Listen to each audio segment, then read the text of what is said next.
राधा रानी की अनसुनी कहानी। पुराण में राधा रानी के बारे में वर्णन मिलता है। पुराणों के उल्लेख के अलावा भी दूसरे ग्रंथों में और समाज में प्रचलित मान्यता किंवदंतियों के आधार पर राधा के बारे में कई तरह के किस्से और कहानियां सुनते आ रहे हैं। यहाँ जानिए 10 अनजानी बातें। 1 नंबर, राधा का पूरा नाम। पद्म पुराण के अनुसार राधा वृषभानु नामक वैश्य गोप की पुत्री थी। बरसाना राधा के पिता वृषभानु का निवास स्थान था। बरसाने के अलावा राधा का अधिकतर समय वृंदावन में ही बिता। 2 नंबर, राधा कृष्ण का पहला मिलन। राधा ने जब कृष्ण को देखा तो वह बेसुध हो गई थी, कहते हैं। पहली बार उन्होंने श्री कृष्ण को तब देखा था जब उनकी मां यशोदा ने उन्हें ओखले से बांध दिया था। कुछ लोग कहते हैं कि वह पहली बार गोकुल अपने पिता वृषभानु जी के साथ आई थी, तब श्री कृष्ण को पहली बार देखा था। 3 नंबर, पूर्ण जन्म में तय था मिलन। एक कथा के अनुसार एक बार नंद बाबा श्री कृष्ण को लेकर बाजार घूमने निकले थे। उसी दौरान राधा और उनके पिता भी वहां पहुंचे थे। दोनों का वहां पहली बार मिलन हुआ। उस दौरान दोनों की ही उम्र बहुत छोटी थी। उस स्थान को सांकेतिक तीर्थ स्थान कहते हैं। संकेत का शब्दार्थ है पूर्वनिर्दिष्ट मिलने का स्थान। मान्यता है कि पिछले जन्म में ही दोनों ने यह तय कर लिया था कि हमें इस स्थान पर मिलना है। यहाँ हर साल राधा के जन्मदिन यानी राधाष्टमी से लेकर चतुर्दशी के दिन तक मेला लगता है। 4 नंबर, राधा कृष्ण का विवाह। एक जंगल में स्वयं ब्रह्मा ने राधा और कृष्ण का गंधर्व विवाह करवाया था। श्री कृष्ण के पिता उन्हें अक्सर पास के भंडिर ग्राम में ले जाया करते थे। वहां उनकी मुलाकात राधा से होती थी। असल में इस वास्तविक घटना को अलंकृत कर दिया गया है। राधा सचमुच ही कृष्ण से बड़ी थीं और सामाजिक दबावों के चलते यह संभव नहीं था कि उम्र में कहीं बड़ी लड़की से विवाह किया जाए। लेकिन यदि दोनों के बीच प्रेम रहा होगा तो निश्चित ही गुपचुप रूप से गंधर्व विवाह किया गया हो और इस बात को छुपाए रखा हो। 5 नंबर, अंतिम, कृष्ण की मधुर बांसुरी। राधा के परिवार को जब पता चला कि यह श्री कृष्ण की मुरली सुनकर उनके प्रेम में नाचती हुई उनके पास पहुंच जाती है, तो उन्होंने राधा को घर में ही कैद कर दिया था। तब श्री कृष्ण ने अपने साथियों सहित एक दिन उन्हें रात में कैद से मुक्त कराकर उद्धव और बलराम सहित अन्य सखियां के साथ रात भर नृत्य किया था। यह रात पूर्णिमा की रात थी। बाद में राधा की मां राधा के कक्ष में गई तो राधा उन्हें वहां सोते हुए मिली। कहते हैं कि उस वक्त श्री कृष्ण को 2 ही चीजें सबसे ज्यादा प्रिय थी, बांसुरी और राधा। कृष्ण की बांसुरी की धुन सुनकर राधा के जैसे प्राण ही निकल जाते थे। वह श्री कृष्ण की तरफ खिंची चली आती थी। 6 नंबर, कृष्ण ने विवाह के लिए किया था जिद।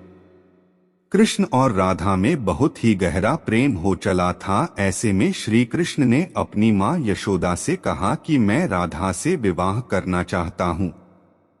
यह सुनकर यशोदा मैया ने कहा कि राधा तुम्हारे लिए ठीक लड़की नहीं है। पहला तो यह कि वह तुमसे बड़ी है और दूसरा यह कि उसकी मंगनी पहले से ही किसी और से हो चुकी है और वह कंस की सेना में है, जो अभी युद्ध लड़ने गया है। जब आएगा तो राधा का उससे विवाह हो जाएगा। लेकिन जब श्री कृष्ण नंद और यशोदा दोनों से ही नहीं माने तो ऋषि गर्ग ने उन्हें बताया कि तुम्हारा जन्म किसी महान लक्ष्य के लिए हुआ है। तब श्री कृष्ण को राधा को छोड़कर जाना पड़ा। 7 नंबर, श्री कृष्ण ने दी राधा को अपनी मुरली। भगवान श्री कृष्ण के पास एक मुरली थी जिसे उन्होंने राधा को छोड़कर मथुरा जाने से पहले दे दी थी। राधा ने इस मुरली को बहुत ही संभाल कर रखा था और जब भी उन्हें श्री कृष्ण की याद आती तो वह यह मुरली बजा लेती थी। 8 नंबर, वृंदावन है राधा का खास स्थान। कान्हा पहले गोकुल, फिर नंदगांव और बाद में वृंदावन में रहने लगे थे। वृंदावन में ही राधा के परिवार के लोग भी रहने आ गए थे। बस वहीं पर जन्मा राधा और कृष्ण का प्रेम पनपा। विष्णु पुराण में वृंदावन में कृष्ण की लीलाओं का वर्णन मिलता है। मान्यता है कि यहीं पर श्री कृष्ण और राधा एक घाट पर युगल स्नान करते थे। यहीं पर श्री कृष्ण और गोपियां आंख मिचौनी का खेल खेलते थे। यहीं पर श्री कृष्ण और उनके सभी सखा और सखियां मिलकर रासलीला करते थे। 9 नंबर, रायाण से विवाह। ब्रह्मवैवर्त पुराण के अनुसार राधा जब बड़ी हुई तो उनके माता पिता ने रायाण नामक एक वैश्य के साथ उसका संबंध निश्चित कर दिया था। उस समय राधा घर में अपनी छाया का स्थापित करके खुद अंतर्धान हो गई। उस छाया के साथ ही उक्त रायाण का विवाह हुआ। इसी श्लोक में आगे बताया गया है कि भगवान श्री कृष्ण की माता यशोदा का वह रायाण सगा भाई था, जो गोलक में कृष्ण का अंश और यहाँ यशोदा के संबंध से उनका मामा था। मतलब यह कि राधा श्री कृष्ण की मामी थी। यदि हम यह माने कि श्री कृष्ण यशोदा के नहीं देवकी के पुत्र थे, तो फिर राधा उनकी मामी नहीं लगती थी। रायाण को रापाण अथवा अयन घोष भी कहा जाता था।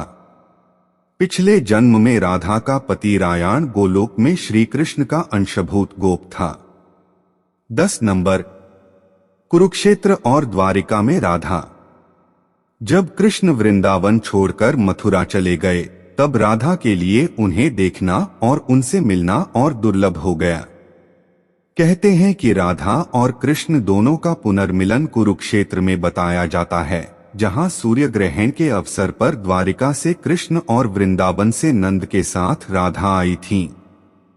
राधा सिर्फ कृष्ण को देखने और उनसे मिलने ही नंद के साथ गई थीं।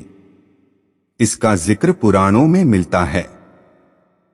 कहते हैं कि इसके बाद राधा और श्री कृष्ण की अंतिम मुलाकात द्वारिका में हुई थी। सारे कर्तव्यों से मुक्त होने के बाद राधा आखिरी बार अपने प्रियतम कृष्ण से मिलने गईं। जब वे द्वारका पहुंची तो उन्होंने कृष्ण के महल और उनकी 8 पत्नियों को देखा। जब कृष्ण ने राधा को देखा तो वे बहुत प्रसन्न हुए। तब राधा के अनुरोध पर कृष्ण ने उन्हें महल में एक देविका के पद पर नियुक्त कर दिया।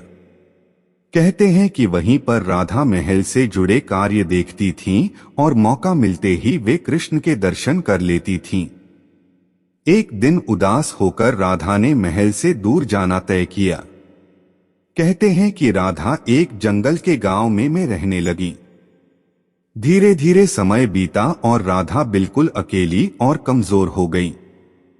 उस वक्त उन्हें भगवान श्री कृष्ण की याद सताने लगी। आखिरी समय में भगवान श्री कृष्ण उनके सामने आ गए। भगवान श्री कृष्ण ने राधा से कहा कि वे उनसे कुछ मांग लें, लेकिन राधा ने मना कर दिया।